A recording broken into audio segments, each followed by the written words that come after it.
And a very warm welcome. आप देख रहे हैं आज पाकिस्तान। मैं हूं सिद्रा इकबाल। मेरी तरफ से आप सबको जुमे की बहुत बहुत मुबारकबाद। क्या आपने कभी सोचा है कि एक अगर आपके जहन में कोई ख्वाब हो, कोई इंस्पिरेशन हो और वो जब हकीकत बन जाती है तो आप कैसा महसूस करते हैं? यानी खुशी के मारे तशक्कुर के आंसू आपकी आंखों से बहने लगते हैं। मैंने ये एक्सपीरियंस किया था when I was only 15 and I went for an international competition. मुझे याद है कि 2-3 महीने मैं सिर्फ दिनों रात ये सोच रही थी कि उस कॉम्पिटिशन में पहुंचना है, पाकिस्तान को रिप्रेजेंट कर रही हूँ, इतना बड़ा इंटरनेशनल फोरम है, how will I perform. And the moment I was able to अल्हम्दुलिल्लाह बैग द फर्स्ट प्राइज और मेरा नाम जब अनाउंस हो रहा था तो एक लम्हे के लिए आपको यकीन नहीं आता, एक बहुत ही गैर यकीनी उस वक्त आपके साथ सिचुएशन होती है। और हाल ही में हमने देखा कि एक नौजवान कारकुन, एक छोटे से बच्चे के साथ भी कुछ ऐसी ही सिनेरियो था।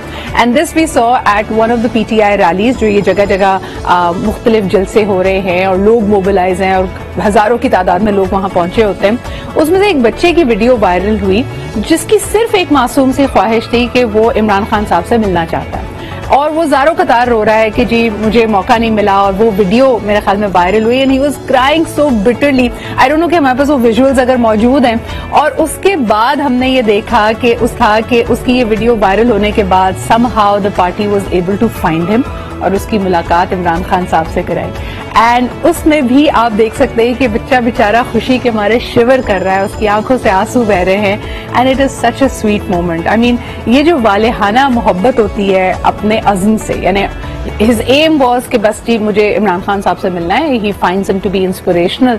और हमने देखा कि this is making the rounds on the online media.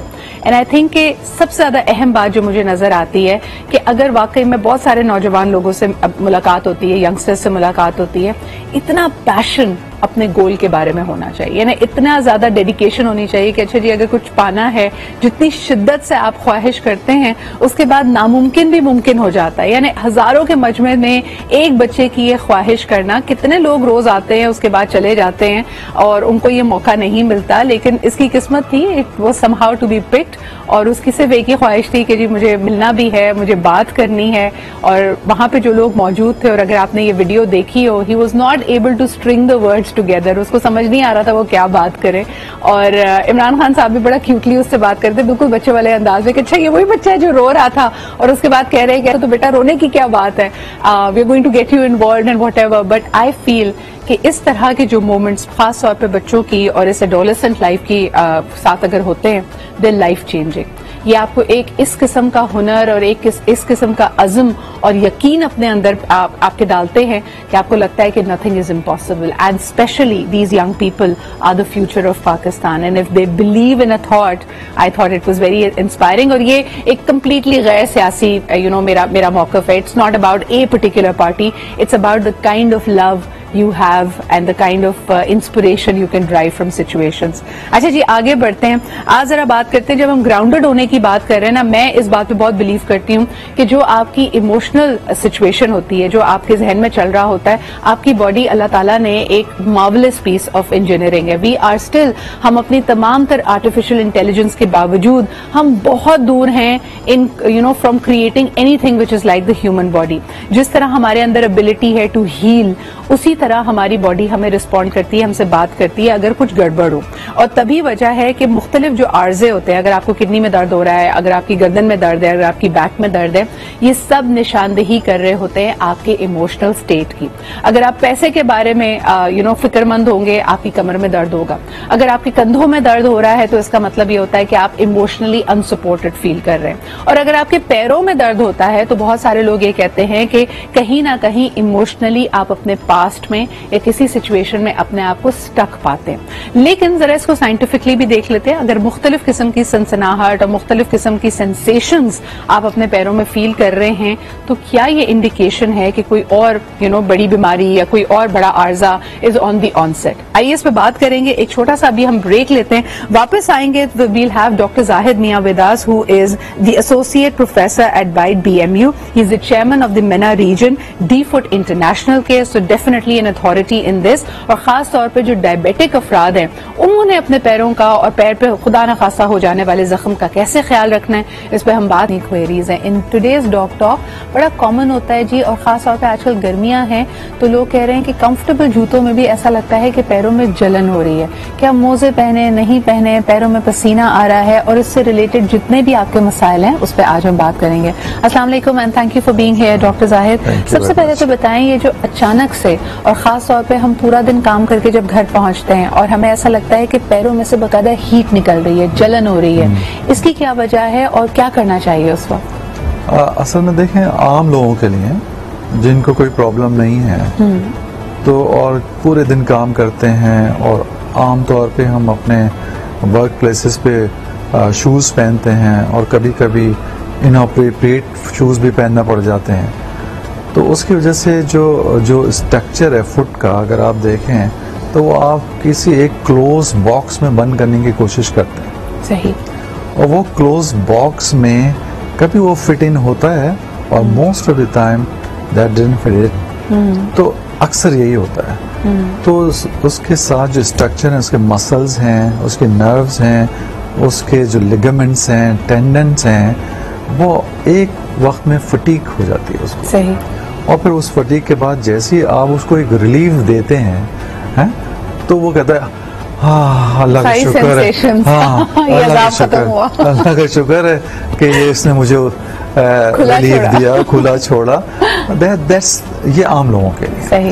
लेकिन of course there are people जिनमें ये प्रॉब्लम है। सही। और वो प्रॉब्लम मिसाल के तौर पे सबसे ज़्यादा प्रॉब्लम डायबिटीज़ वालों के लिए है कि डायबिटीज़ वालों में नर्व के प्रॉब्लम हो जाते हैं।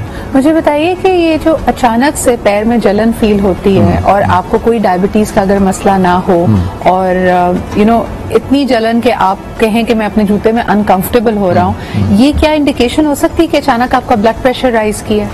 ब्लड प्रेशर से शायद रिलेटेड ना हो, लेकिन कुछ लोगों में अननोइंगली कुछ विटामिन्स की कमी हो जाती है। सही। मिसाल के तौर पे एक विटामिन है जो कि बहुत कॉमन है, विटामिन डी, जो कि आप कहते हैं कि भाई सन से मिलता है, रोशनी से मिलता है, लेकिन अगर आप देखें तो उसका एक्सपोजर उतना एक्सटेंसिव हम नहीं ले पाते जितना लेना चाहिए। नहीं तो अगर आप देखें कि साउथ ईस्ट एशिया में विटामिन डी की कमी होना ही नहीं चाहिए उसूलन, इतना सन हैगा। अच्छा, लेकिन इसमें भी कुछ लोगों को वजाहत करते चलें कि ये अर्ली मॉर्निंग का सन है, यानी आपने जैसे ही सुबह सादिक सूरज निकलता है, फजर के बाद अगर आपने वॉक की, that's when it is vitamin D enriched और आपकी बॉडी इसको अब्सॉर्ब कर सकती है। दोपहर में अगर आप इधर उधर घूम रहे हैं तो आपको सिर्फ यूवी रेज मिल रही हैं। So let's be clear on that. अच्छा, एक और सवाल आपके लिए। एक्सपोजर बड़ा इंपॉर्टेंट है। सिर्फ अगर आप फेस एक्सपोज कर रहे हैं, you are getting nothing. Yes. ठीक है, तो उसके लिए छोटे बाजू की आपकी कमीज होनी चाहिए। एग्जैक्टली। ओके, तो आपका स्किन एक्सपोज होना चाहिए उस तरह के सूरज के लिए। अच्छा डॉक्टर साहब, मुझे बताइए, एक सवाल आया है, पैरों में जो हम मुख्तलिफ सेंसेशन, सनसनाहट फील करना, और दूसरी तरफ लोगों ने ये भी कहा है कि पैर ऐसे फील होते हैं जैसे सुन्न हो गए, तो ये दोनों की क्या वजह होती है? इसको अगर आप कहेंगे, उसको कहते हैं ना, ये एक डबल एज स्वॉर्ड है। ओके। एक तरफ जो है, जो नर्व्स हैं आपकी, वो आपकी सेंसेशन को बिल्कुल जब वो इन्वॉल्व होती हैं तो आप, क्योंकि नर्व्स फीलिंग के लिए होती हैं, जो कुछ हम फील करते हैं वो नर्व के थ्रू ब्रेन में जाता है और ब्रेन उसको समझता है कि हाँ भाई ये होता है।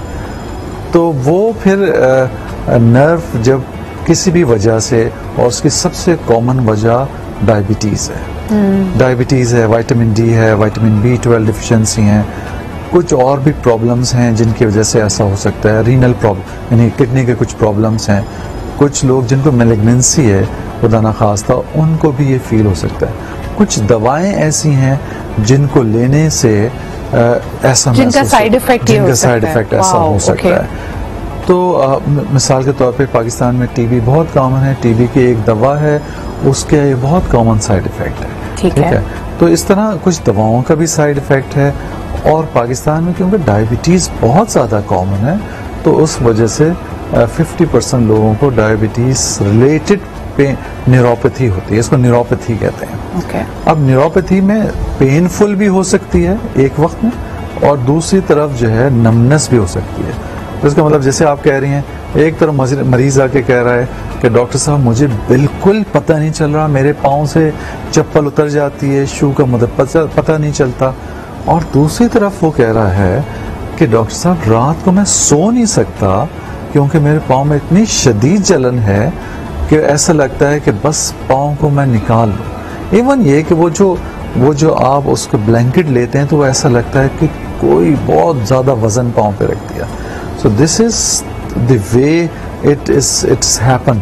अच्छा, फिर ये देखिए कि टाइप 1 या टाइप 2 डायबिटीज में अगर आपको वो सुन होने वाली कैफियत है, देखिए सनसनाहट है तो आप उसका कोई ना कोई इलाज करते हैं, उस पर कोई बाम लगाते हैं, कुछ करते हैं, लेकिन अगर सुन हो रहा है तो फिर आपकी ज्यादा जिम्मेदारी है कि आप नोटिस करें कि खुदा न खासा पैर में कहीं जख्म ना हो, बिकॉज कोई भी शख्स अगर डायबिटीज से सफर कर रहा है तो इट बिकम्स वेरी इंपॉर्टेंट। अच्छा, आखिर में जूतों की साख्त के बारे में बताइए, बिकॉज हर तरह का जूता इस वक्त अवेलेबल है, लोग अपनी अफोर्डेबिलिटी के हवाले से जितनी उनकी कुव्वत खरीद है जूता लेते हैं। कॉमन चीजें क्या देखनी चाहिए, मिस्टेक्स क्या करते हैं, क्या आपने जैसे कहा कि sometimes the footwear is not appropriate, तो कोई डूज एंड डोंट्स आप लोगों को गाइड करना चाहें? आमतौर पे मैं भी वैसे इनअप्रोप्रिएट फुटवेयर पहना हूँ, लेकिन वर्किंग फुटवेयर नहीं है ये मेरा। सही। लेकिन अब वर्किंग फुटवेयर आप पहन नहीं सकते ऐसा बहुत देर तक जाहिर है, तो कुछ कहीं ना आपको पहनना ही पड़ जाते हैं इस तरह के शूज। लेकिन आमतौर पर अगर आप देखें तो फुट का जो आगे का हिस्सा है वो ब्रॉड होना चाहिए। आपके पैर की उंगलियां जहां पे आ रही हैं वहां आपके पास स्पेस होनी चाहिए, और खासतौर पे जब छोटे बच्चों के हम जूते लेते हैं क्योंकि उनके पैर बड़े हो रहे होते हैं, तो आपने अक्सर देखा होगा कि जूते की दुकान पे वो आगे टच करके देखते हैं कि आगे स्पेस होनी चाहिए, तो ये स्पेस बहुत कम से कम हाफ एन इंच की स्पेस होनी चाहिए। अच्छा, एक और सवाल जो बड़ा स्पेसिफिक आया है कि जैसे हम देखते हैं कि हाथों की उंगलियों के जहां जहां जॉइंट्स हैं, ये जो उंगलियों के आपके जॉइंट्स हैं, ये थोड़े से लोगों के स्वोलन नजर आते हैं। अगर यही कैफियत पैर की उंगलियों पे हो रही हो तो ये किस चीज की इंडिकेशन है डॉक्टर साहब? देखें, अगर जॉइंट की स्वेलिंग हो रही है, रेडनेस हो रही है, पेनफुल है, इसका मतलब है कि जॉइंट का स्पेसिफिक प्रॉब्लम हो गए। ओके, ठीक है ना। तो जिसमें आर्थराइटिस बहुत कॉमन है, और कुछ आर्थराइटिस जैसे ऑस्टियोआर्थराइटिस जो कि बड़ी उम्र के लोगों में होता है आमतौर पे, और रूमेटॉइड आर्थराइटिस जो किसी भी उम्र में हो सकता है। It is also an indication कि आपका यूरिक एसिड बढ़ा हो सकता है, और एक कंडीशन उसकी यूरिक एसिड की है। ओके, ठीक है ना। आमतौर पे यूरिक एसिड में आमतौर पे एक जॉइंट इन्वॉल्व होता है, एंकल मोस्टली टो। अच्छा, टो का ये वाला जॉइंट है, इट स्टार्ट फ्रॉम हेयर। कोई सा भी जॉइंट इन्वॉल्व हो सकता है बाद में, लेकिन स्टार्ट फ्रॉम हेयर। आपकी जो सबसे बड़ा जो पैर का अंगूठा है उसका जो जॉइंट है, अगर उसमें तकलीफ है या वहां पे आप सोजिश देख रहे हैं तो एक इंडिकेशन आपके यूरिक एसिड की बढ़ी हुई भी हो सकती है, जो डायरेक्टली इंडिकेट करती है कि खुदा ना खासा आपको कोई किडनी प्रॉब्लम या किडनी स्टोन्स हो सकते हैं। सो प्लीज कीप एन आई। यानी ये हैरत की बात नहीं है, अगर आप चाइनीज मेडिसिन को देखें वो तो कहते हैं कि तमाम नर्व्स, तमाम चीजें आपके पैर से गुजरती हैं, और वो बाकायदा मसाज आपको बताते हैं कि अगर आपने अपने थायराइड का इलाज भी करना है तो पैर की खास आप अपनी कर सकते हैं, और एक्यूपंक्चर में भी वही है। बट डॉक्टर साहब, thank you very much for being here. गर्मियों के दिन है जी, खुले आरामदेह सैंडल्स पहने, मेक श्योर कि आप अपने पैरों को साफ सुथरा रखें। गर्मियों में पसीना बहुत आता है, खासतौर पर वो खवातीन जो सैलून्स में जाके पेडिक्योर्स करा रही है, मेक श्योर कि सैनिटरी कंडीशंस वहां बहुत अच्छी है। अच्छा, हाल ही में मेरा over the weekend I was able to go abroad, और मैंने ये देखा कोविड के बाद बहुत सारे सैलून्स ने वहां पे डिस्पोजेबल टॉवल्स रखने शुरू किए हुए। लेकिन सबसे पहले जी, thank you so much Zahid Sahab for being here. हम आपको एक और कहानी की तरफ लिए चलते हैं। Today when I want to introduce to you मिलो पाकिस्तान, हम बहुत ही होनहार बच्चों से आपकी मुलाकात करवा रहे हैं जो तकरीबन 2 घंटे का मुसाफिर सफर करके हमारे इस्लामाबाद स्टूडियो पहुंचे हैं। लेकिन इनके बारे में सबसे पहले आपको दिखाते हैं ये रिपोर्ट, फिर आपकी इनसे मुलाकात भी कराते हैं। Let's take a look. IRDBFC एक आलमी रिमोट एयरक्राफ्ट कंपटीशन है जो कि अमेरिकन स्कूल्स ऑफ एस्ट्रोनॉटिक्स के तहत मुनाकिद किया जाता है, जो ग्रेजुएट स्टूडेंट्स को नए रेडियो कंट्रोल्ड एयरक्राफ्ट बनाने का मौका फराहम करता है। हर साल टीम इन्विक्टस इस कंपटीशन में नए तरीके के एयरक्राफ्ट मुतारिफ करवाती है। पिछले साल टीम इन्विक्टस का नंबर प्रपोजल फेज में दूसरा, जबकि इस साल 16वां रहा, जबकि तमाम एशियन टीम्स में टीम इन्विक्टस दूसरे नंबर पर रही। टीम में मौजूद तमाम तलबा का ताल्लुक GIK इंस्टीट्यूट से है। पिछले साल KFE गवर्नर की जानिब से टीम को इनामात भी दिए गए। टीम इन्वेक्टस वाहिद टीम है जो DBFC में पाकिस्तान की नुमाइंदगी करती है।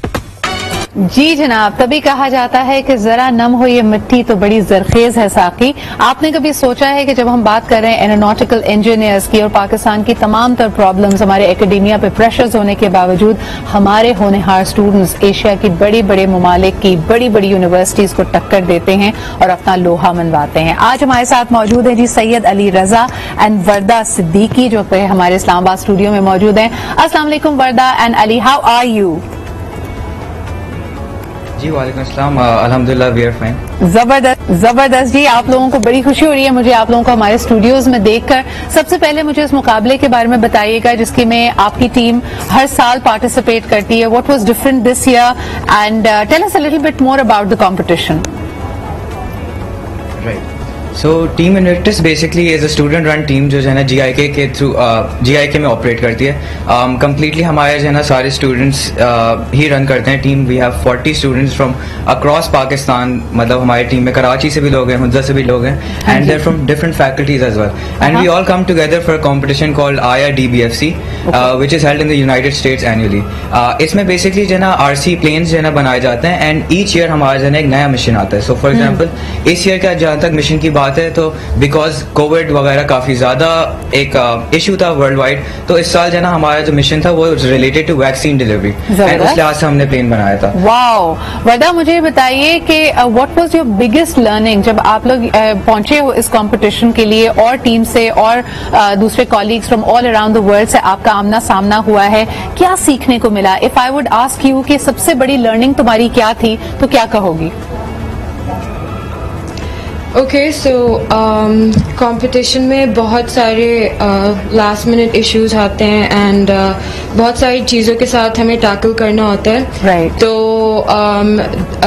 देयर वर मेनी इश्यूज जिसके हमें क्विक सॉल्यूशंस निकालने थे एंड डिफरेंट टीम्स से भी नेटवर्किंग हमारी बढ़ी है, उनसे भी काफ़ी कुछ सीखा। So there were a lot of technical issues जैसे क्रॉस विंड से किस तरह से टैकल करना है, या प्लेन अगर लास्ट मिनट क्रैश कर जाते हैं, if there is any technical error तो उनको किस तरह हेड ऑन हमें सोल्यूशन निकालना है। तो ये सब चीज़ें होती हैं जो कि we've been learning like all year long as well, और अभी भी like in the competition as well it has been a huge learning experience. That's amazing. Ali, मुझे ये बताएं कि कितने ममालिक की टीम्स यहाँ पे पहुंची थी और how did the other teams fare? कोई ऐसा आइडिया जो आपने देखा हो कि भाई जबरदस्त तरीके से उन्होंने इम्प्लीमेंट और एग्जीक्यूट किया? Right, So approximately 17 to 18 international teams थी यहाँ पे from different countries including India, Hong Kong, Singapore, etc. And a lot of teams were from the United States as well. वहाँ की जना I think 80 teams थी। तो वहाँ पे जहाँ तक ऐसी बात है कि इंजीनियरिंग एस्पेक्ट से जो बहुत डिफरेंट था, अल्हम्दुलिल्लाह आई वुड से कि आई थिंक सबसे बड़ी हमारी ये सक्सेस है कि we were competing with the biggest teams over there, और हम जो है ना उतनी ही इंजीनियरिंग एस्पेक्ट जो है लेके जा रहे थे। सो फॉर एग्जाम्पल अगर हम अपने सब सिस्टम की बात करें तो UCLA which is one of the top universities in the world, तो वी हैड द सेम सब सिस्टम फॉर एग्जाम्पल, एंड वहाँ जाके a lot of teams had different obviously तरीके थे उनके जो है ना डील करने के लिए विद देयर इश्यूज। हमारे अलग जो है ना कंस्ट्रेंट्स होते हैं, ऑब्वियसली पाकिस्तान से होते हुए उनके अलग कंस्ट्रेंट्स होते हैं। So everyone had their own way of dealing with the issues, and जहाँ तक आई थिंक बिल्कुल डिफरेंट मे बी अप्रोच जहाँ से आई है, तो there were a lot of teams for example Georgia Tech का जो है ना काफी डिफरेंट प्लेन था हमसे एटसेट्रा, तो everyone has their own way of dealing with the engineering problem. जबरदस्त। मुझे ये बताएं अली कि जब हम बात करते हैं प्रॉब्लम सॉल्विंग एंड इनोवेशन की, because engineering is all about coming up with solutions of the present problem and tackling challenges of tomorrow as well, how do you fare? आपको क्यों लगता है कि अब पाकिस्तान में बहुत सारे नौजवान इंजीनियरिंग की तरफ नहीं आ रहे? कुछ साल पहले तक, कुछ डेकेड्स पहले तक कहा जाता था कि पाकिस्तान इज द, हमारे पॉपुलेशन के हवाले से अगर रेशोज निकाले जाते थे, we were the 7th largest engineer producing nation of the world. The numbers have dropped, इसकी क्या वजह आप देखते हो? Right, So obviously being an engineering student, ये जो है ना, it's very close to my heart ये वाला issue जो है, for example. मेरा तो काफी ज्यादा पैशन था इंजीनियरिंग का, but when you see the job market etc. यहाँ पे मे बी उस लेवल पे obviously innovation और research वगैरह नहीं हो रही जिस पे जो है ना वर्ल्ड वाइड हो रही है, बट हम देख रहे हैं कि जो है ना universities and even companies are moving towards more innovation. For example काफी स्टार्टअप्स वगैरह जो है ना पाकिस्तान में इंट्रोड्यूस हो रहे हैं. एंड इवन जहाँ तक हमारी यूनिवर्सिटी की बात है, a lot of people are doing some great research. Even हमारी जैसे टीम है तो हर साल जो है ना हम एक RC एयरक्राफ्ट डिजाइन करते हैं. तो may be in the future हमारी टीम से ही लोग जो है ना जाके पाकिस्तान में मे बी कोई एविएशन की कंपनी बना लें या और भी तरह से जो है ना इनोवेशन वगैरह. इंशाल्लाह ताला I feel that you guys. जी बात कीजिए अपनी कंप्लीट. रियली स्पेशली आज के जमाने में अगर हम देखें तो इतनी ग्लोबलाइज हमारी दुनिया है कि इफ हम पाकिस्तान में भी हैं तो जो कंस्ट्रेंट्स में भी 10 years पहले होते थे हमारे, वो अब नहीं है. जो इंफॉर्मेशन है, जो टेक्नोलॉजी है या जो नॉलेज है, वो सबके लिए अवेलेबल है इंटरनेट पे. Absolutely, and things have become very very global and accessible. यकीनन technology, internet, connectivity, accessibility are making things easier for you. आखिरी सवाल वर्दा मैं आपसे करना चाहूंगी. वर्ल्ड वाइड, ये सिर्फ पाकिस्तान का मसला नहीं है, खवातीन का जो रुझान है स्टेम सब्जेक्ट्स में, science, technology, engineering and mathematics, वो हमें जनरली कम नजर आता है. What would you like to say to all the girls? क्योंकि मुझे लगता है कि कहीं ना कहीं एक मिसकंसेप्शन है लड़कियों के जहन में कि ये फील्ड उनके लिए नहीं है और बहुत मुश्किल है. What would you like to say to them? जी बिल्कुल आपने सही कहा.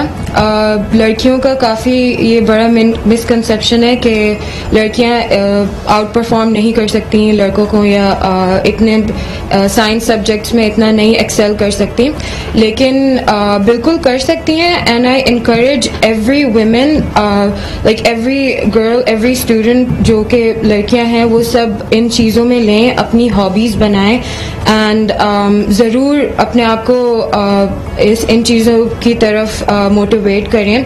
बिकॉज हमारी टीम में भी, in team Invictus, we have a lot of girls and all of them are very talented. This is music to my ears. यानी देखें, पूरी दुनिया जब डाइवर्सिटी और इंक्लूजन की बात कर रही है, it is so amazing that when you went out to represent Pakistan, आप लोगों की टीम में एक जेंडर बैलेंस भी था. Bright students like yourself, like Syed Ali, Raza and Warda Siddiqui, they are definitely the future of Pakistan. Thank you so much guys and all the very best to you. We are very very proud of you और इंशाल्लाह ताला अल्लाह ताला आपको और कामयाबी. हर रोज आप अपने बारे में कुछ नया सीखते, कुछ नया जानते हैं. मुझे हाल ही में मेरे एक दोस्त ने पॉइंट आउट किया कि मुझे ज्यादातर ऐसी चीजें पसंद आती हैं खाने में जिसका आफ्टर टेस्ट थोड़ा सा बिटर है या थोड़ा सा तुर्श है. I think I took a challenge जिसके अंदर मैंने शुगर को बिल्कुल खुदाफिज कह दिया था और 1-2 महीने मैंने चीनी बिल्कुल नहीं खाई थी. और यकीन कीजिए कि वो जो एक स्वीट टूथ होता है ना, कि मीठे की बहुत क्रेविंग होती है, वो बिल्कुल खत्म हो गई. अब मैं कोई चीज बहुत मीठी खाती हूँ तो मुझे फील होता है like yesterday I try to have a little bit of ice cream and I could not have more than 2 tablespoons. तो जो चीज आप अपनी डाइट से एलिमिनेट करते हैं उसका एक इफेक्ट तो आता है. अच्छा, फिर सवाल ये पैदा होता है कि कई फल फ्रूट आप इसलिए खाते हैं क्योंकि उसकी मिठास और उसके अच्छे होने की या उसकी अच्छी क्वालिटी की होने की निशानी यही होती है कि वो मीठे हैं.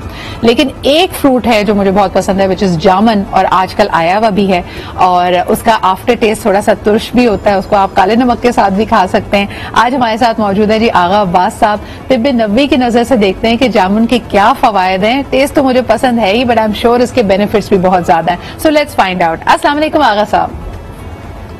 वालेकुम सलाम. जीती रहिए. कैसे क्या हाल चाल है आपके सर? रमजान के बाद अब मुलाकात हो रही है. मुझे ये बताइए, जामुन आजकल उसका सीजन भी है, इसके क्या फवायद हैं लोगों के लिए?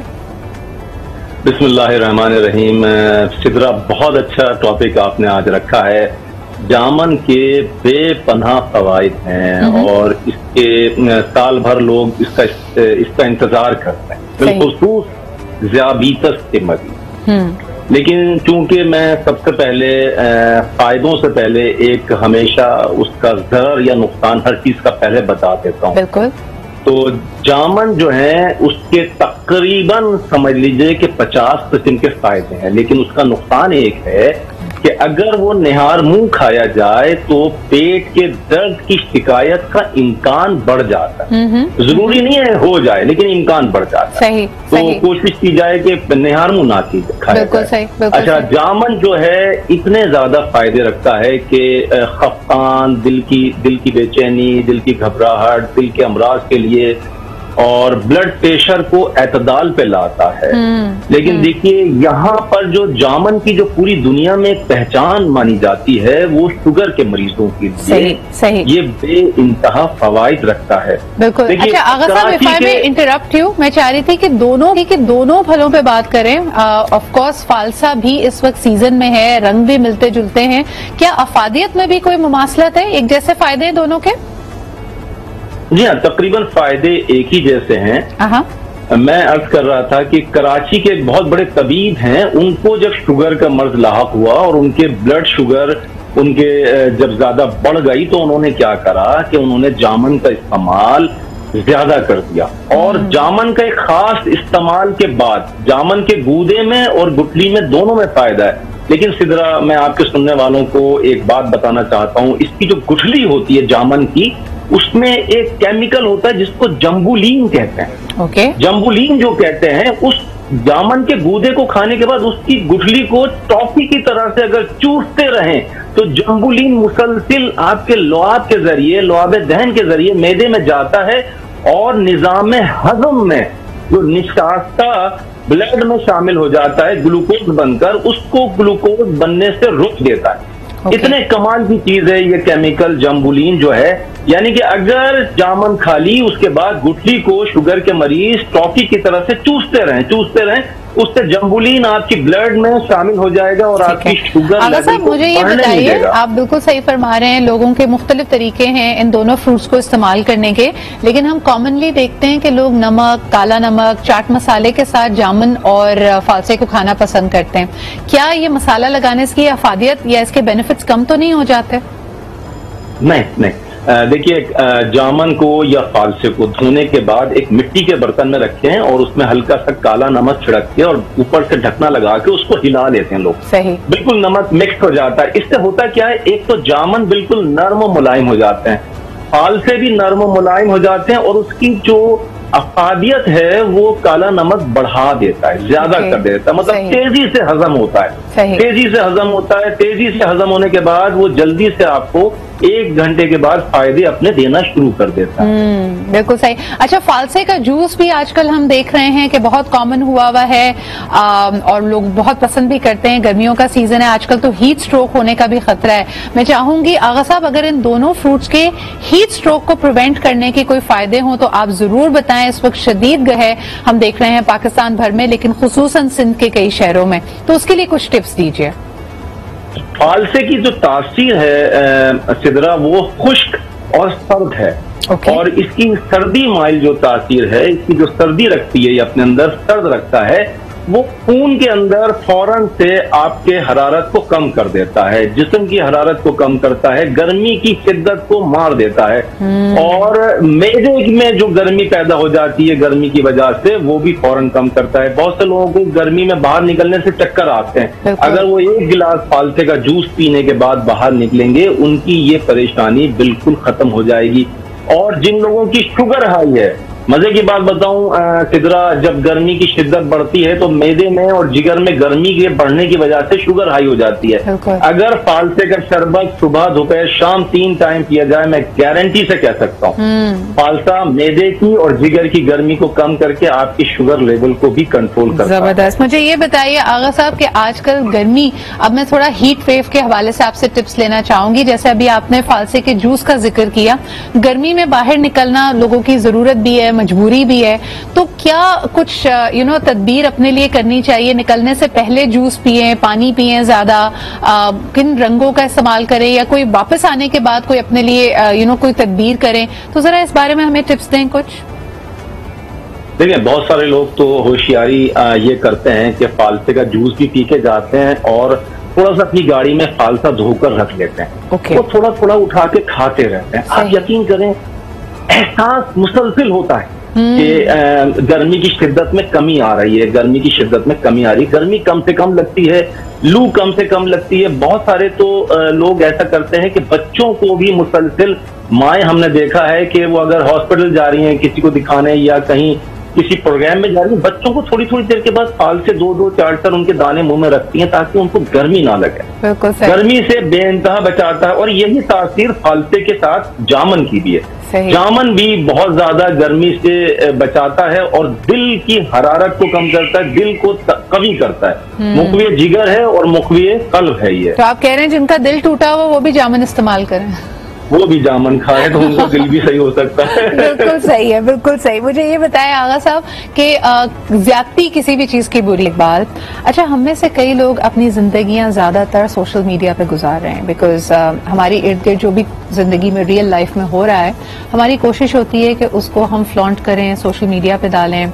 अपना एक ब्रांड है, एक इमेज है जिसको हम बनाने की कोशिश कर रहे होते हैं और हम लोगों को वही दिखाना चाहते हैं जो कि एक बड़ा well curated, well managed image होता है कि हम क्या खाते हैं, हमारा क्या लाइफस्टाइल है, हम कैसे दिखते हैं, हमारी पसंद नापसंद क्या है। लेकिन कभी कभार जब आपसी इख्तिलाफात बढ़ते हैं तो ऐसा लगता है कि वो कंप्लीटली आपकी जो असल जिंदगी होती है वो आपके इस दिखावे से, इस मैनेज्ड इमेज से बहुत मुख्तलिफ होती है। हाल ही में हमने बहुत सारी इस तरह की सिचुएशंस को देखा है जिसमें लोगों की निजी वीडियोस को और उनकी जाती जिंदगी की जो दस्तावेजात हैं जिसके अंदर उनके इमेजेस शामिल हो सकते हैं, जिसकी वीडियोस शामिल हो सकती हैं, वो सोशल मीडिया पे डाली जाती हैं। यकीनन ये किसी ऐसे मौके पे बनाई हुई वीडियोस होती हैं जब आप जिस कंपनी के साथ होते हैं, जिस सोहबत के साथ होते हैं, उसको बहुत उस पर एतमाद करते हैं, उस पर आपका बड़ा भरोसा होता है, आपको लगता है कि ये जो भी शख्स है वो आपसे मुखलिस है। लेकिन यकायक जब ये चीजें लीक होती हैं और सोशल मीडिया पे आ जाती हैं तो हर एक का एक रद्द अमल भी आता है। लोग यकीनन खिल्ली उड़ाते हैं, लोग पहले तो आप ही को जिम्मेदार कहते हैं कि पहले जी आपने इस तरह की वीडियोस बनाई क्यों, आप इस किस्म के अमलियात में या इस किस्म की एक्टिविटीज में मुलव्वस ही क्यों थे। लेकिन क्या ये कहना जायज है या एक इंसान की प्राइवेसी को प्रोटेक्ट करना ज्यादा अहम है? क्योंकि हम में से सबकी जिंदगियों में कोई ना कोई पहलू ऐसा जरूर होगा जिसको अगर सामने लाया जाए तो वो लोगों के लिए शर्मिंदगी का बायस बन सकता है। अगर शर्मिंदगी का बायस ना भी बने, वो इतना प्राइवेट होता है कि it is not meant for public consumption. लेकिन जब लोग किसी से बदला लेने की नीयत से या किसी को नीचा दिखाने की नीयत से ऐसी गुफ्तगू, ऐसी वीडियो, ऐसा मवाद सोशल मीडिया पे लीक करते हैं तो उसके क्या असरात हो सकते हैं और एक उसके माशरती असरात क्या पड़ रहे हैं, आइए जरा इस पे बात करते हैं। यकीनन आपकी कॉल्स भी लेंगे और ये भी बात करेंगे कि इस किस्म की किसी भी चीज को हम बड़े शौक से ना सिर्फ देखते हैं, डिस्कस करते हैं, कंज्यूम करते हैं, बल्कि आगे बढ़ाना भी अपना फरीजा समझते हैं। तो ये क्या चीज है जो हमें इन तरह की चीजों पे मजबूर करती है to have a comment and an opinion about it? Let's explore all of that today. और सबसे पहले आज मेरे साथ शामिल गुफ्तगू हैं doctor Farah Khan, who's a clinical psychologist, और इसमें क्योंकि एक बहुत अहम नफ्सियाती पहलू है उस शख्स का भी जो इस तरह की वीडियोस लीक कर रहा है, उस शख्स का भी जिसकी वीडियोस लीक हो रही हैं, और हमारा बतौर माशरा भी जो हम इसको कंज्यूम कर रहे हैं या इसके ऊपर बात कर रहे हैं। So let's get started. अस्सलाम वालेकुम Farah, thank you so much for joining me this morning. It's always a pleasure. Farah, आज का टॉपिक काफी हैवी ड्यूटी है और यकीनन जैसे कहा जाता है ना, अपने ही गिराते हैं नशेमन पे बिजलियां। तो आप अगर इस तरह की सिचुएशन को फेस करें तो ये कोई अपना ही होता है, या तो कोई अपना रिश्तेदार होता है, दोस्त होता है, कोई ऐसे काबिल एतमाद शख्स होता है जिसके पास ये मवाद अवेलेबल है, जिसके साथ आपने ऐसी गुफ्तगू की है, या जो उस एक्टिविटी का एनी शाहिद था। तो क्या समझती है इसमें धोखे का जो एलिमेंट है, जो फरेब का एलिमेंट है, किसी को लेट डाउन करने का एलिमेंट है? मैं पहले चाहूंगी उस पर कमेंट करें। अगर सजा जो भी चीज आपके पास से बाहर गई, चाहे वो आपके मुंह से बाहर गई हो या आपकी एक्टिविटी किसी और के मोबाइल में सेव हुई हो, उस पर आपका कोई ओनरशिप नहीं। सही। जब आपकी ओनरशिप ही नहीं रही है तो फिर आप कंट्रोल नहीं कर सकते कि अगला उसको कैसे यूज करेगा।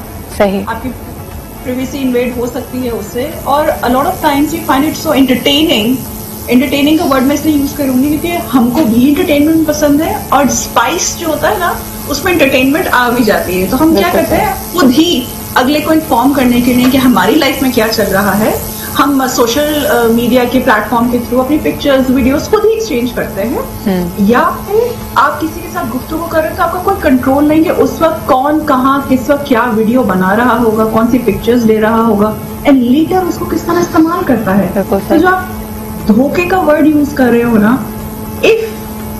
अगर हमारे जहनों में ये चीज बैठ जाए कि smartphones in itself means there is no privacy of whatever you are doing, in fact आप अपने घर में, अपने किचन में आप बात कर रहे हो अपने बहन से, भाई से, आपको वही एडवर्टाइजमेंट्स आना शुरू हो जाएंगी सोशल मीडिया के थ्रू। बिल्कुल सही। लेकिन सवाल ये पैदा होता है कि देखें, इसमें जो इंस्टिगेटेड क्राइम है या किसी के अगेंस्ट किसी को विक्टिमाइज करने की जो नियत है वो शुरू से नहीं होती। हम सब जानते हैं इंटरनेशनली तो there is a term for it, कहा जाता है रिवेंज पॉर्न, के दो स्पाउसेस अगर अलग हो जाते हैं, मियां बीवी में अलहदगी होती है, तो अगर किसी के पास दूसरे के बारे में कोई ऐसा कंटेंट है, कभी कभार गुस्से में इंतकामन आप उसको लीक करते हैं ताकि अगले की इज्जत तार तार हो जाए। इस पे आप क्या कहेंगी? देखिए सोशल मीडिया से पहले भी लोग ढूंढते थे इस तरह के फ्लॉज या इस तरह के क्लॉज जिससे अगले को जो है वो थोड़ी सी उसकी रिस्पेक्ट को डिमीन किया जा सके। बिल्कुल। अब तो बहुत इजी हो गया, क्योंकि आप देखो ना, मेरे एक अपलोड पे, मेरे एक क्लिक पे वो चीज लाखों मिलियंस ऑफ व्यूअर्स तक पहुंच जाती है। साइकोलॉजिकली अगर आप इसको देखो तो of course it is unethical, of course it is against privacy, of course it is against humanity, human rights के अगेंस्ट आता है कि आपने किसी की भी प्राइवेट चीज को एग्जिबिट कर दिया। But at the same time जहां तक कंट्रोल है, जहां तक इन चीजों को लेकर, आप देखो एवरीबडी जिस, मैं कहती हूँ शरीफ वो है जिसको मौका नहीं मिल रहा, या जिस पे अल्लाह ताला का खास करम है और उसके जो ऐब हैं, जो उसके राज हैं, उस पे पर्दा अभी भी पड़ा हुआ है। तो I think it is very important to understand that. लेकिन इसमें मैं ग्रेस की भी बात करना चाहूंगी, और अब हमें प्रोग्राम में ज्वाइन कर चुके हैं Umair Jaliawala, who is again a very dear friend and a motivational speaker. Umair, इसमें ग्रेस की बात करनी बड़ी जरूरी है। देखिए, दो लोग अगर एक इंटीमेट रिलेशनशिप में हैं, शादी में हैं, अगर उनकी अलहदगी होती है तो यकीनन उनके डिफरेंसेस होंगे, कोई कॉन्फ्लिक्ट है जो उनके रास्तों को जुदा करने की वजह बनता है। कभी कभार लोग गुस्से में अगले को नीचा दिखाने की कोशिश करते हैं and they come across as very bitter. मैं सिर्फ आपसे, पहला सवाल मेरा ये होगा कि जो खामोश हो जाए, जो इस किस्म की कार्रवाई ना करे, उसका तो ग्रेस है ही, लेकिन जो इस किस्म की कार्रवाई कर रहा होता है, जो अपना मौकफ बड़े जोर और शोर से बयान कर रहा होता है, क्या लोगों की हमदर्दियां ऐसे शख्स के साथ होती हैं, चाहे वो खातून हो या मर्द? जी बिल्कुल, हमदर्दियां तो होती हैं, खास तौर पे हमारे कल्चर में। जो विक्टिम बन के सामने आ जाए, जिसका खून बह रहा हो, जो रो रहा हो, जो गिरा हुआ हो, जो पिटा हुआ हो, तो आवाम उसके साथ हो जाती है, और दूसरा वाला जो है वो उसके खिलाफ हो जाती है। लेकिन ये सिर्फ हमारे यहाँ नहीं है, लोगों का देखने का नजरिया ऐसा ही होता है। एक विक्टिम को देख के लोग ऐसे ही रिस्पॉन्ड करते हैं क्योंकि लोग हेल्प करना चाहते हैं। अब क्यों ये दिमाग में घुस गया है? आप जो ग्रेस की बात कर रही हैं, आई थिंक एक तो बहुत सारे रिश्तों में होती भी है ये जो कुछ अनयूजुअल रिश्ते जो हमें रिसेंट पास में ज्यादा सोशल मीडिया पे क्रैक करते हुए नजर आते हैं। आई थिंक सोशल मीडिया को लोगों ने अदालत बना लिया है कि यहाँ पे जो फैसला होता है वो अटल फैसला होता है और कोई अदालत नहीं है। हमारे मुल्क में वैसे ही तस्वुर कम है जरा कानून अदालत का, दूसरा हमें किसी और के फैसले नहीं। लेकिन अगर सोशल मीडिया पे भाई के लाइक्स आ गए, अगर 1000 लोगों ने तो मैं केस जीत गया, और एक हारा हुआ शख्स आपको पता है कि जीतना चाह रहा होता है, एक ठुकराया हुआ शख्स उठना चाह रहा होता है वापस, तो एक सपोर्ट मिल जाती है सोशल मीडिया से, और शायद ये वजह है कि बहुत सारे लोग ये रास्ता लेते हैं। अच्छा उमैर, मैं जातियात पे नहीं आना चाहती and I don't want to pinpoint a case, लेकिन it's very relevant to the conversation that we are having. हमारे साबिक वजीर आजम की 2 एक्स वाइफ्स हैं and people see a stark difference in both of them. One, यानी दोनों से अलहदगी हुई है, I am sure there were differences और व्हाटएवर, लेकिन एक तरफ हम देखते हैं कि बहुत ग्रेस का मुजाहरा किया जाता है, कभी कोई गैर जरूरी बात नहीं की जाती, जहां पे बल्कि सपोर्ट की जरूरत है बिकॉज दे आर को पेरेंटिंग, तो वो उस एहतराम को अपनी जगह रखती हैं। दूसरी तरफ जो सेकंड उनकी एक्स वाइफ हैं वो बहुत ज्यादा खुश होती हैं उनकी किसी भी नाकामी पे, उसकी किसी भी सुबकी पे, और लोग यानी इसका रिएक्शन आता है, लोग बाकायदा इसको डिस्कस करते हैं। आप इस सिचुएशन को कैसे देख रहे हैं? मुझे लगता है पहली वाले की बचत इसलिए भी हो जाती है क्योंकि वो बाहर की है, वो खान के उस दौर की हैं जब वो बहुत ही डिफरेंट स्टेट में थे, और एक कहीं ना कहीं हमारे अंदर ये रिगार्ड रहता है अगर कोई बाहर से, कोई बहुत ही ऊंचे घराने से है। मुझे तो उनका अपना डिमीनर भी लगता है उमैर, इर्रिस्पेक्टिव ऑफ के खान साहब उस वक्त किस स्टेज में हो। हाँ जी, मैं उस पर भी आ रहा हूँ कि उनकी पर्सनैलिटी, उनका इंटरेक्शन भी अवाम के साथ बहुत पॉजिटिव उस टाइम में रहा है। जब दूसरे की नंबर आया उस वक्त खान साहब सियासत में उतर चुके थे, और आपको पता है सियासत में गंदगी बहुत होती है, तो वो उस दौर का हिस्सा है, लेकिन शख्सियात का फर्क है। आप बिल्कुल दुरुस्त बात कर रही हैं। लेकिन आप सब लोगों से तवक्को नहीं कर सकते कि वो एक ही तरह रिस्पॉन्ड करेंगे। हाँ। अगर कोई शख्स बहुत ज्यादा मोहब्बत से किसी रिश्ते में जुड़ता है, बहुत कुछ उसमें इन्वेस्ट करता है, तो फिर वो उसकी तवक्को भी होती है कि उसको वैसा ही रिश्ता मिले जैसा उसने सोचा था। और अगर वो नहीं मिलता तो आउटकम कुड भी, कुछ लोगों की ग्रेस नहीं रहती और वो अवाम में लेकर आते हैं, लोगों तक बात पहुंचाते हैं, और आज के सोशल मीडिया दौर में वो पब्लिक कर देते हैं उस बात को, ताकि कहीं से तो वो सुकून मिल जाए। अच्छा, कई लोग कहते हैं कि ये कुल्हाड़ी लोग खुद अपने पैर पे मारते हैं, यानी अनफॉर्चुनेटली फरा ये भी एक हकीकत है कि जब लोग मोहब्बत में होते हैं, जैसे कहा जाता है ना, आप मोहब्बत और आप बहुत ज्यादा जुनून की हद तक अगर इश्क में गिरफ्तार हो तो उस वक्त वादे ना करें। लेकिन हमारे यहाँ उस वक्त अपने रिश्ते को फ्लॉन्ट करने का भी एक ट्रेंड है। नया शादीशुदा जोड़ा अपनी हर अपडेट डाल रहा होता है, अपने रोमांटिक जेस्चर्स को ऑनलाइन डाल रहा होता है, और फिर जब उनका स्प्लिट होता है तो उतनी ही जोशो खरोश से गंदगी, नफरत, एक दूसरे के खिलाफ बातें ऑनलाइन डाली जाती हैं। तो इंसान देखने वाला एक मिनट के लिए दंग रह जाता है कि जो पहले था वो हकीकत है या ये जो तलखी अब नजर आ रही है ये हकीकत है। इस पे क्या कहेंगी? एक्चुअली सिद्धा, I find it very strange कि आपका हस्बैंड आपके बराबर में बैठा है और आप बोलते हैं happy birthday to the bestest husband, तो आप फेसबुक पे विश कर रहे हो उसको क्या? So what I want to tell through your media में कि जब आप सोशल मीडिया को यूज करते हो अपने किसी प्यारे को अफेक्शन दिखाने के लिए, तो बेसिकली आप उसको अफेक्शन नहीं दिखा रहे हो, आप दुनिया को दिखा रहे हो कि देखो हमारी लाइफ कितनी परफेक्ट है। एग्जैक्टली। हाँ। आप फेक कर रहे होते हो। हाँ। क्यों? क्योंकि आप दूसरों पे जाहिर कर रहे होते हो कि आपकी लाइफ में जो कमी है, देखो मेरी लाइफ में वो कमी नहीं है, मेरी लाइफ परफेक्ट है। बिल्कुल। तो परफेक्ट दिखाने के चक्कर में जाहिर है everybody will carry their own energies and अच्छा, by the way, this is having a very negative effect on the young generation। इस पे मैंने बात करनी है। एक कॉलर हमारे साथ है, पहले उनकी बात सुन लेते हैं। हेलो, अस्सलाम वालेकुम। वालेकुम अस्सलाम। सिद्रा इकबाल साहब, आवाज है अकरम कुरैशी, क्या हालात है? क्या हाल चाल है अकरम कुरैशी साहब आपके? अल्हम्दुलिल्लाह। क्या कहेंगे सर आज के टॉपिक पे? देखें, अल्लाह ने बंदर को बड़ी अकल फरासत दिया, बहुत सा काम कर सकता है। हाँ जी। लेकिन उसे जंगल में आग जलाना नहीं सिखाया। हाँ जी। अगर उसे सिखा देता वो सारे जंगल दुनिया में न रहते। हम बेटों के हाथ में मोबाइल तो पकड़ाते हैं, बेटियों के हाथ में पकड़ाते हैं, क्या देते वक्त बाप और माँ बताती है कि इसका इस्तेमाल कैसे करना? बिल्कुल। कॉलेज में उस्ताद बताते हैं कैसे करना। सिद्रा इकबाल साहब, ये बहुत लॉन्ग टाइम से हम खुद अपनी औलाद को, अपने माशरे को बिगाड़ रहे हैं। बिल्कुल सही। जिसका नतीजा आज आपके सामने देखें। आप जिस नस्ल से हैं, आपके साथ जिस नस्ल के लोग हैं, माँ बाप किस तरह तरबियत करते थे, इसीलिए आज आप महजब भी हैं, काबिल एहतराम भी हैं और काबिल इज्जत। लेकिन अकरम साहब, आपको क्या लगता है ये बिगाड़ कब आया? यानी हमारे, वही आपकी वाली बात कि हमारे वालिदैन तो हमें कोई भी तस्वीर खिंचानी, यानी घर के फंक्शन में भी अगर तस्वीर खिंच रही होती थी तो कहा जाता था कि ढंग से बैठो, अपना दुपट्टा सही करो, अपना पोस्चर सही करो।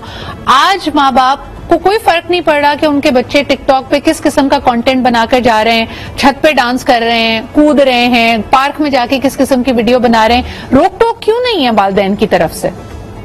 देखें सिद्रा इकबाल साहबा, हम मोहम्मद रसूलुल्लाह सल्लल्लाहु अलैहि वसल्लम की उम्मत है, और इमाम गजाली ने और उसके अलावा जितने बड़े बड़े फुकाहा गुजरे, उन्होंने जो एहतराम सिखाया हमें इंसानियत का जी, अगर हम वो पता ना करें, इमाम गजाली से लेके जितने भी उलमा गुजरे हैं, जो अदब सिखाया, एहतराम सिखाया।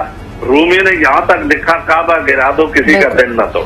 अकरम साहब, बहुत बहुत शुक्रिया हमारे साथ मौजूद होने के लिए। यही जो एहसास की बात है, मेरे ख्याल में that is the key point two parenting. लेकिन पेरेंटिंग पे हम फिर कहीं और बात निकल जा रहा है। आपने कई दफा हैशटैग्स देखे होंगे, hashtag life goals, hashtag relationship goals, और ये किस तरह आहिस्ता आहिस्ता एक एबनॉर्मल चीज को, एक जो नॉर्मल से हमारी एक्चुअल जिंदगियों से हटकर चीज है, उसको नॉर्मल बना रही है, शायद जिसका हमें अंदाजा भी नहीं होता।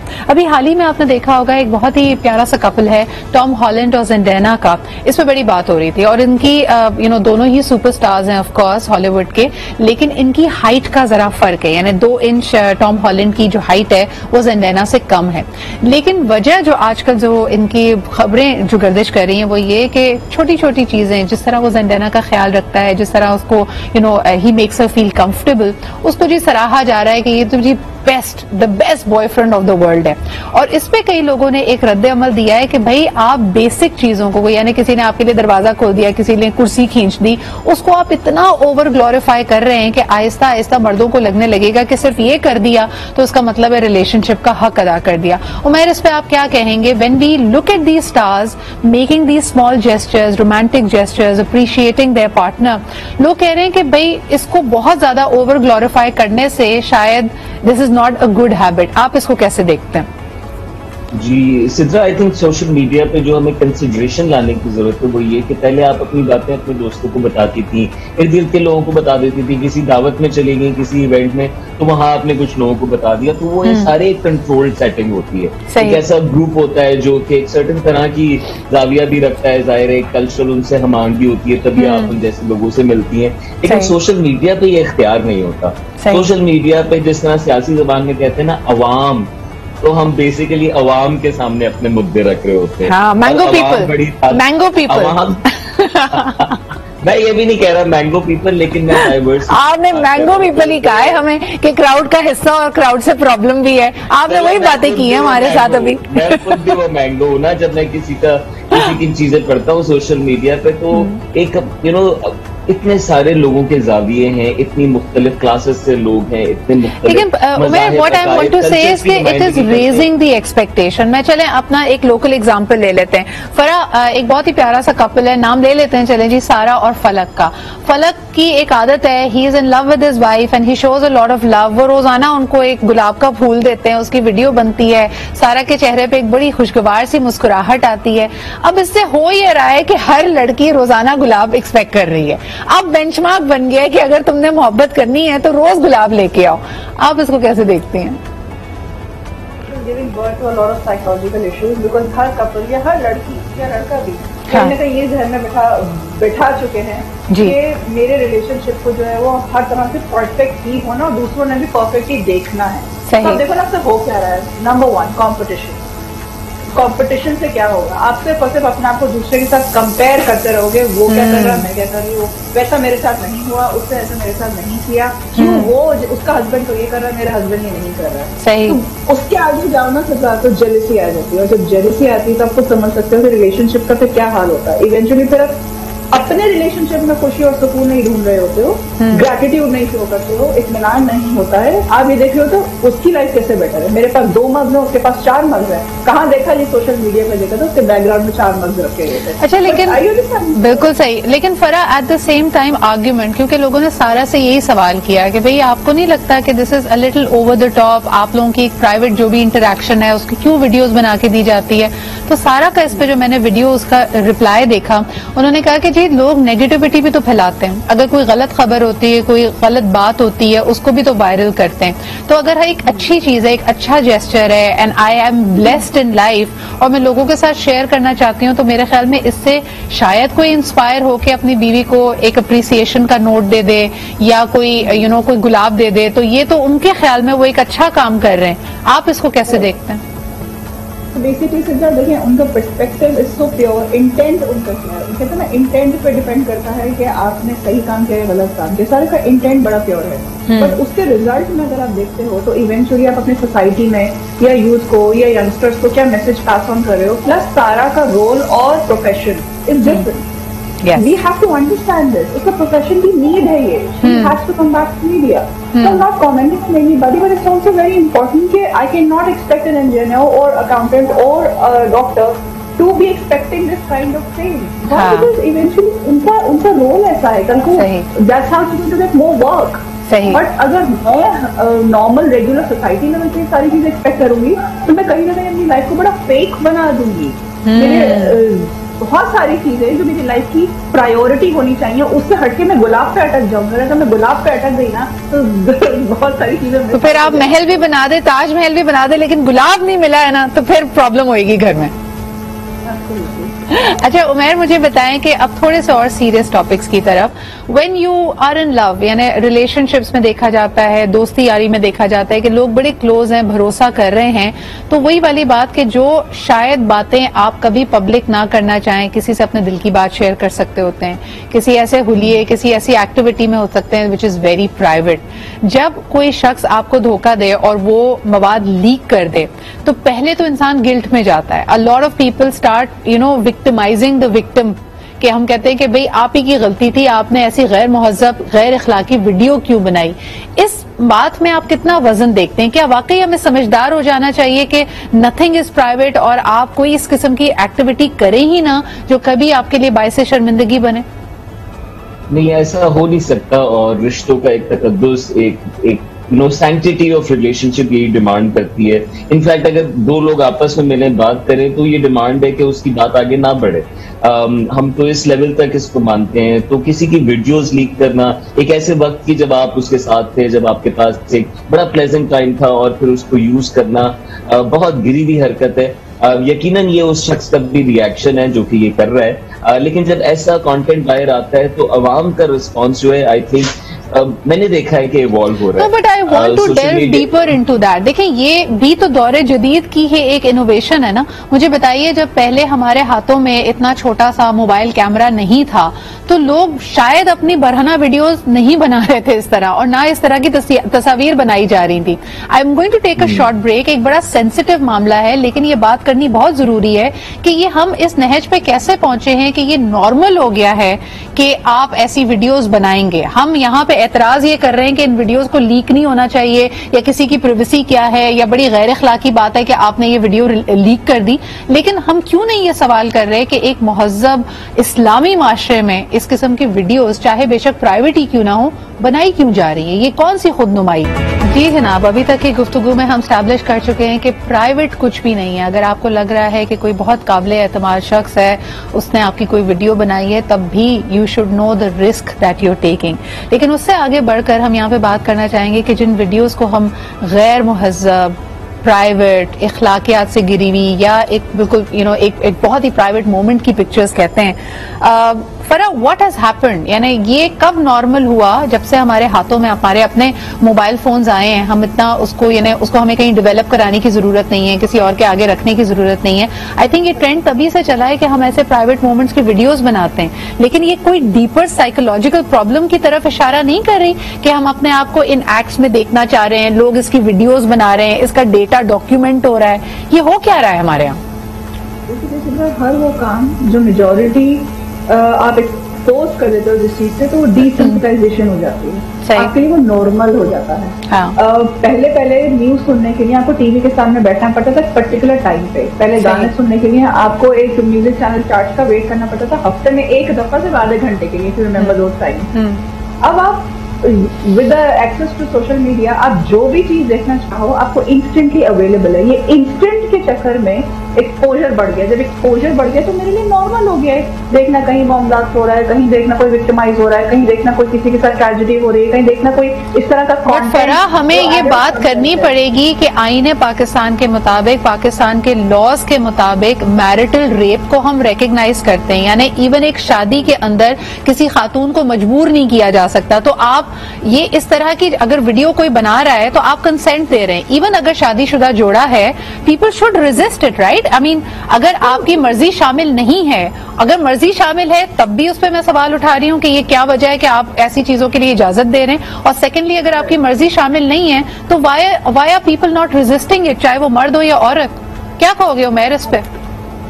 जी, आई थिंक बिल्कुल रेजिस्ट करना चाहिए। इस पे ओल्ड टाइम जो रूल्स है, कभी ऐसी तस्वीर ना बनाए ना बनाने दें, तो इस पे जरूर अराइव करना चाहिए, otherwise we are taking a risk. And that risk बस इसमें जानने की जरूरत है कि उस वक्त जब ये हो रहा होता है तो दोनों जो है वो इतना खुशी में होते हैं, इतना मोहब्बत में होते हैं कि वो ये नहीं देख रहे होते। आपको पता है ना, मोहब्बत हमारा रीजन ले लेती है, हमसे ऐसी चीजें करवाती है उस लम्हे में हमें बिल्कुल मसाइल, कोई मुश्किल नजर नहीं आती, क्योंकि हम एक फ्लो के अंदर होते हैं। और उस वक्त ये सोच जो आप कह रही हैं, क्रिटिकली सोचना जरा सा मुश्किल होता है। So you're saying at that point in time they are both consenting adults, लेकिन आपको हर लम्हे ये पता होना चाहिए कि आप क्या रिस्क ले रहे हैं। और at the end of the day एक 18 साल से बड़ी उम्र का शख्स एक एडल्ट है और आप अपने डिसीजंस खुद ले रहे हैं, बेशक किसी के इन्फ्लुएंस की वजह से, लेकिन later on it will be taken as your decision.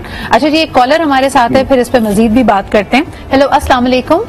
जी वालेकुम अस्सलाम, सिद्रा मलिक राशिद बोल रहा हूँ। जी राशिद साहब, बड़ी अच्छी गुफ्तगू है, डॉक्टर साहब भी बात कर रही हैं, उमैर साहब भी हैं। उमैर साहब का मैं बड़ा फैन हूँ, वैसे ही बड़ा अच्छा बात कर रहे हैं। अच्छा, मैं ये मेरे ज़हन में आ रहा था, अच्छा ये एक यलगार है जो भी बड़ी पावरफुल है, बड़ा मुश्किल है रोकना इसको। देखें, हम जब हमारा थोड़ा पीछे चले जाए जमाना था तो हमारी काफी सारी बुजुर्गों का भी कहना मानते थे, वालिदैन का भी। हमारी बहुत सारे हमारे मुल्क या मुआशरती तौर पे जो हमारे मुल्क में पाबंदियां हैं जिन चीजों पे, वो दूसरी दुनिया या दूसरे मुल्कों में शायद नहीं है। अब ये वन वर्ल्ड है, एक टिप के ऊपर वर्ल्ड है लोगों के, जो बच्चों के, इसको रोकना मुश्किल नहीं, क्योंकि वो लोग ग्लोबली अब देखते हैं हमारे बच्चे। इसका मेरे ख्याल में एक ही हल है कि हमें हर प्लेटफॉर्म से अपनी जो सोशल वैल्यूज है, हमारी जो मजहबी वैल्यूज हैं, उनको प्रमोट करना चाहिए। लेकिन राशिद साहब, वहां पे भी एक डबल एज मैसेज जा रहा है ना, जिसपे हम आज बात कर रहे हैं। हम बच्ची की जब कम उम्री में शादी कर रहे होते हैं, हम उसको ये सीख देते हैं कि भाई अब तुम्हारा जीना मरना तुम्हारे ससुराल में है, तुम्हारा शौहर तुम्हारा महरम है, हाकिम है, वो जो तुम्हें कहे तुम्हारा मिजाजी खुदा है, आप उसको फॉलो करें। लड़की की मर्जी और रेजिस्टेंस नहीं होती। आप कितनी बच्चियों को देखते हैं जिनकी शादी अगर जल्दी उनका घर टूट जाता है, वो अलहदा होते हैं, तो उनकी प्राइवेटली बनाई हुई वीडियोस से उनके साबिका शौहर ही उनको ब्लैकमेल कर रहे होते हैं। तो क्या हमें अपनी बच्चियों को ये सीख नहीं देनी चाहिए कि they should be very careful, और अगर इस तरह के किसी अमल पे उनको मजबूर किया जा रहा है, दे शुड सीक हेल्प, उस वक्त अपने घर वालों को या किसी को एतमाद में लें?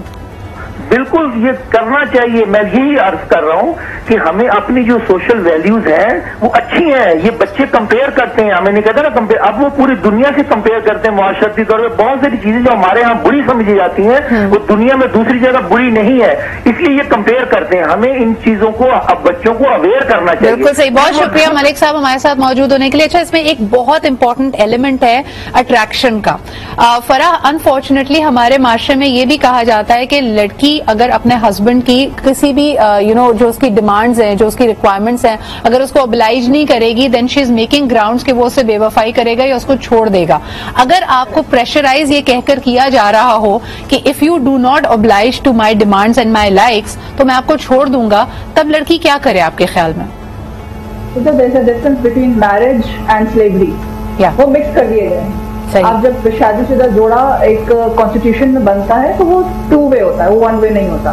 लेकिन how we are taking it and how the societal pressure is, उसको स्लेवरी का हिस्सा बना दिया कि तुमने अगर ये नहीं किया तो तुम्हारे साथ ये होगा, ये तुम्हें सजा दी जाएगी, ये तुम्हें छोड़ दिया जाएगा। तो आप उस रिलेशनशिप को लव का बेस नहीं बना रहे हो, फियर का बेस बना रहे हो। तो मैंने इसलिए करना है सारा काम क्योंकि मुझे सजा ना मिले, ये मुझे भुगतना ना पड़े। So coming back to your question, it's very important for a couple to understand that what is my relationship based on. मेरा रिश्ता एक म्यूचुअल अंडरस्टैंडिंग, कम्युनिकेशन और इज्जत से बेस करता है, ना कि खौफ पे, क्योंकि फिर ये तो फिर टू वे हो गया ना सिद्रा। तो जरूरत तो नहीं है कि बंदा ही सैंक्शन लगाए कि ये करना ये करना ये करना, वरना मैं ये रिजल्ट करूंगा। सही। The same goes for the woman as well. She can put forward a lot of rights जो कि पहले ही सबसाइड कर दिए जाते हैं। बिल्कुल सही। अच्छा, और अभी हाल ही के केसेस में बाय द वे जिस तरह बिल्कुल फराह ने कहा कि ये टू एज सॉर्ड है, हम ज्यादा खवातीन की बात करते हैं बिकॉज यकीनन खवातीन विक्टिमाइज होती हैं, लेकिन हाल ही में हमने ये भी देखा उमैर कि मर्दों की भी इस तरह की वीडियोस लीक की जा सकती हैं, and sometimes it happens specially when they are having an extra marital affair. तो जो अगली पार्टी होती है, मौसूफा होती है, वो अपने आप को सेव करने के लिए ऐसा मवाद कंटेंट अपने पास इकट्ठा कर लेती हैं, और जहां आपने छोड़ने की कोशिश की या बेवफाई की तो ऐसी चीजें सरेआम आ जाती हैं। इस पे कुछ कहना चाहेंगे? जी बिल्कुल, दोनों, आई थिंक सिर्फ मर्द औरत नहीं बल्कि और जेंडर्स भी, सारे जेंडर्स अब ये फेस करते हैं और हम इसे हमेशा यूज करते हैं। और इन्हीं तरह के मौक़ों के ऊपर अपने आप को बचाने के लिए जब दूसरा सामने वाले को थ्रो आउट कर देता है तो ये देखना चाहिए कि किसी की जिंदगी है, उसका पूरा ट्रैक है और उसका वो एक्सपीरियंस आपके साथ एक उसकी जिंदगी का। बिल्कुल सही। तो यानी ब्लैकमेलिंग टैक्टिक्स हो सकती हैं, और खास तौर पे जब आप अपने आप को एक वल्नरेबल पोजीशन में डालते हैं तो आपको उन तमाम जमीनी हकायक, रिस्क का पता होना चाहिए जो रिस्क आप ले रहे होते हैं। बहुत शुक्रिया फराह मेरे साथ मौजूद करना चाहता हूँ। टाइम बिल्कुल खत्म हो गया Umair, thank you so much for being here. Umair हमारे साथ मौजूद थे, फराह हमारे साथ मौजूद थी। वक्त कट जाएगा वरना शो, लेकिन ये बड़ी अहम बातें हैं। If you missed out on anything, watch the whole conversation on my social media. इंशाल्लाह पीर के रोज आपसे मुलाकात होगी। खुदा हाफिज।